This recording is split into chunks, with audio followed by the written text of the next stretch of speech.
we are at another battle report. I say another because this might be the second one I actually put up online out of like the 5 that I've shot. Maybe this one will make it up. Today we have Game 2 in a campaign that I am playing in with my old roommate, who is this guy. I know he's ugly, just bear with it. A little background on the campaign, because we didn't actually get a battle report on the first one. It's called A Vengeance So Sweet. This is Chapter 1, Shadow from the Past. Background is I have a character, I have an army actually called the Shadow Legion, a character named Zuriel, who was killed by a dwarf. Now he is out for vengeance 250 years later on that dwarf's son. Or actually on that dwarf, and the Dwarven army has, he's cursed that dwarf, and the Dwarven army has deployed to see what's going on. There's a magical focus up in the Chaos Waste that's causing all this, and that'll happen late. We'll get to all that later in the campaign, but this is the Dwarven force that has marched. Game 1 was a 1,000 point skirmish. Special rules were just no war machines, because it was a scouting party. Warriors of Chaos won that one, so that means that we move into this next game, which is a 2,000 point game, which is, we've called it Disrupting the Supply Train. Story behind this is, after the Chaos host, after the Shadow Legion was able to successfully rout the Dwarven forces with their scouting party, they got information about a supply line coming through, so now they're trying to capture said supply line as it goes through a friendly little village. We actually didn't even plan on setting it up like this. We just rolled 10 goddamn pieces of terrain, so we figured, and everything that we rolled actually was pretty much in alignment with village, so we figured, what the fuck, why not? So we've got a couple little supply line pieces here. Yeah, there's some beastman pieces, but, you know, whatever. They're bears. Or oxen. Oxen, whatever. And then we got some of these little horse and carriage things from, I think that's from Battle of the Skull Pass. Yeah, the dwarf. It's being led by the Tuskor chariot, but don't mind that. Hey, we've only been playing for like a year. We don't have a fully stocked thing like everybody else on fucking YouTube does, okay? Okay, so let's introduce the forces. We've got the forces, what was the location they were in again? What's the name of the Dwarven hold? I can't remember. Karak Azul or something? Yeah. I don't remember which one I put from. A couple of the doors are from different ones, so. I don't have my Shadow Legion profile here right now. We'll look it up another time. Okay, so anyway, we've got a couple of forces here. Oh, well, just to go through the scenario real quick. Basically, these supply lines are going to be moving if they're moving into an ambush, as you can see over here with the Shadow Legion deployed. The goal of this scenario is for the dwarves to, you control a wagon whenever you're within 6 inches of it. Yes. Whenever you control it, you can move it the way you want. So the goal for him is to move them off his side of the board and into safety. My goal is to either shoot them and blow them up, or to get them into my territory where they will be ambushed later.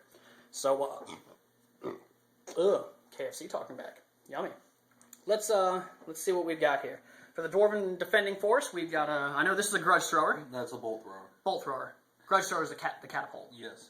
I got a unit of Iron Breakers, led by Grimrick Foe Breaker, the Iron Breaker Thane himself.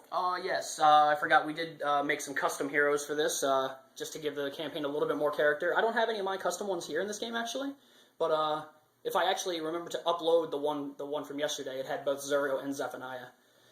Okay, we got a Rune Lord, who is my general, and the Battle Standard Bearer, leading the Longbeard unit. Okay, is that your special rune hero? No. Is that just a generic Rune Lord? Yeah, generics. Unit of 10 Thunderers.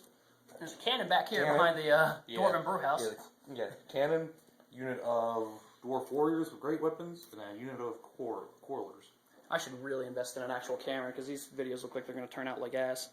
Okay, and over here on the Shadow Legion side, on the far flank here, we have a unit of 10 Marauder Horsemen. They are dubbed the Demented Princes of the Wind. Basically, they're just a Mark of Slaanesh, so they're perverse and they won't run from anything. They've got a couple options on them that make them equally suited for a couple different situations. We have Norska's Ire, which is a Hell Cannon. We have the Pestilence, which is a unit of 15 chosen, Mark of Nurgle. They are the honor guard for the sorcerer there.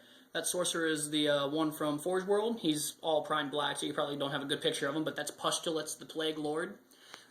In front of that, leading the charge, is a Chaos Dwarf hero. His name is, I just named him the other day, Azoth Val. He is a Daemon Smith.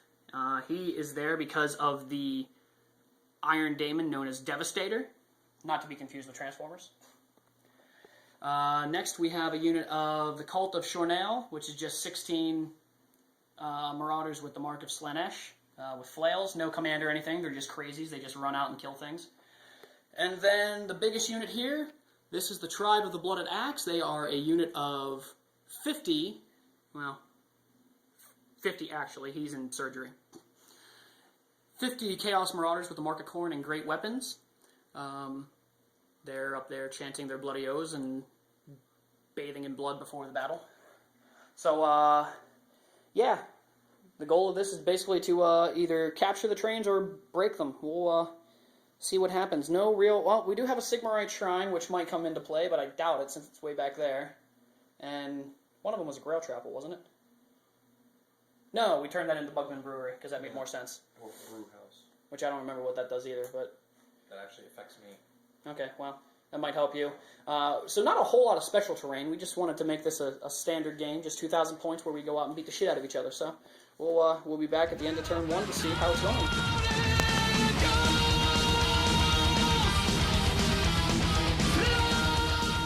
Okay, end of Shadow Legion turn 1. As you notice, there's light, because I found a light on this damn thing. It's amazing what you find when you use the stuff. Okay, it wasn't an incredibly exciting phase. Just to you. It was 50-50. I scored a victory point, but that was about it. Just some general movement up. Hell Cannon managed to stay put, fired, but shot way 4 inches off the board. I think he was aiming for the reserve forces. Funny story. This is my first game using Devastator here.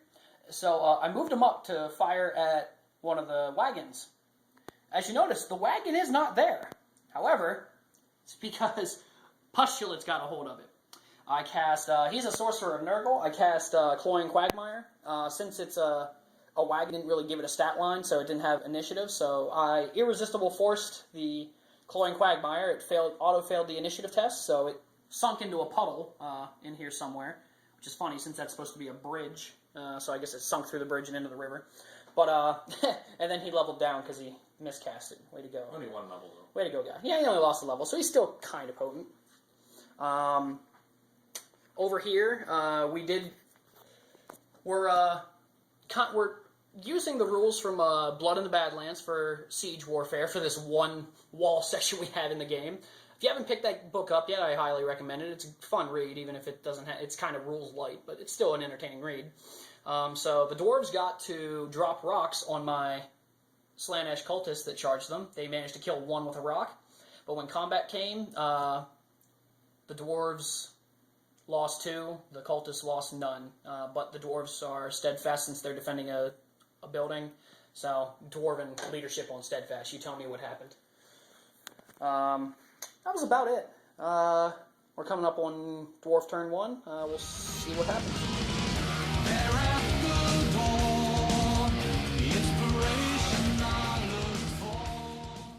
Okay, here we are at the end of dwarf turn 1. A little bit more productive than mine. Let's see here. He charged over here into my Cult of Shornell. Managed to kill, what was it, 4? 5 of them. So killed 5 of them, made them rout. They managed to kill 1 Ironbreaker, which they're armorless, shieldless, and banner and musicianless. So to kill 1 thing, I'm happy. It's a fucking like 80-point unit.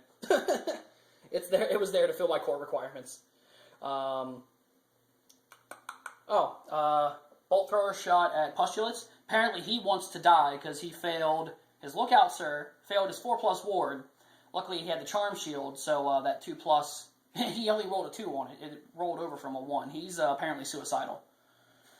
Cannon shot that cannon over there, hiding behind the building.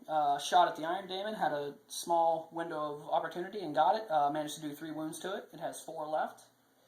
Other than that, that's it. Just some movement. Yep. and that was turn 1. Pretty quick, but a little bit more productive than Shadow Legion turn 1, so we'll see what happens in turn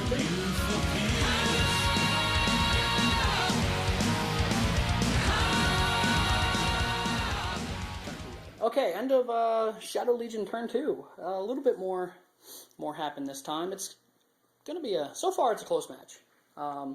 Shadow Legion is winning with two victory points because of they have killed 2 wagons so far.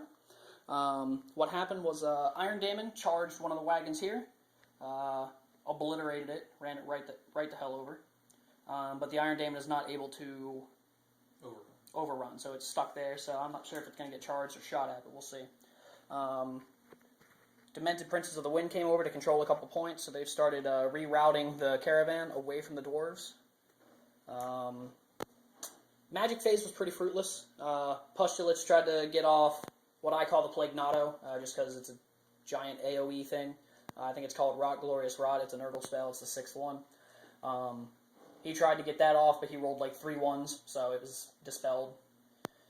Shooting phase, again, the Hell Cannon tried to fire right into the middle, so he had all kinds of targets to scatter onto, and it scattered like right here, so away from everything. Apparently those Chaos Dwarves are drunk or something. Close combat, like I said, the Iron Daemon ran something the hell over. And then the Iron Breakers and the Tribe of the Blooded Axe are in on it. The Tribe of the Blooded Axe actually lost this combat by 1. The narrow frontage of the Iron Breakers definitely helped there. But you did lose 4 Iron Breakers to my 8, 9 Marauders? 7, I think. 7. Yeah, 7. Then I'm missing 1. There was an open space there, remember? Yeah. So this guy should still be there. Yeah, I forgot I was missing 1 because he's in surgery. So they're just going to grind each other down. These guys managed to rally, and they reformed a little bit to give them a more narrow frontage. They're going to be easy bait for the bolt thrower, but after that they might be able to get into combat there and swing that tide. We'll see what happens there.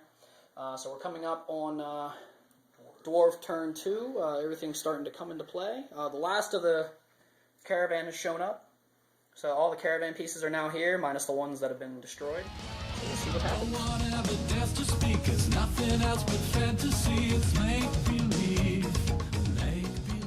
Okay, bottom of turn 2 for the dwarves. Dwarves are definitely kicking ass here. They don't technically have any points scored yet, but they're beating the Shadow Legion back. They managed to shoot down the Iron Daemon with the cannon over there. Dwarven might is better. The Marauders got beat. The Tribe of the Blooded Axe got beat by the Iron Breakers here. They're showing their stuff here. A number of the Demented Princes of the Wind got shot at between the Quarrelers and the Thunderers here. Took out 5 of them total. But thanks to Marcus Slanesh, they don't run anywhere. They've started pulling wagons off their way, so they've got 3 there that they might end up getting off the board. Shadow Legion over here has 2 on the way. I don't think that one's contested yet. No. And another one that's right there. moving that way. So that one will probably be mine. Those 2 at least will probably be his. That one is up for grabs. So it's gonna be an interesting game. But right now as far as might, Dwarven might is prevailing over the Shadow Legion. I think Chaos is worrying too much about control points rather than killing things. But that's where the game wins, though. We'll see what happens.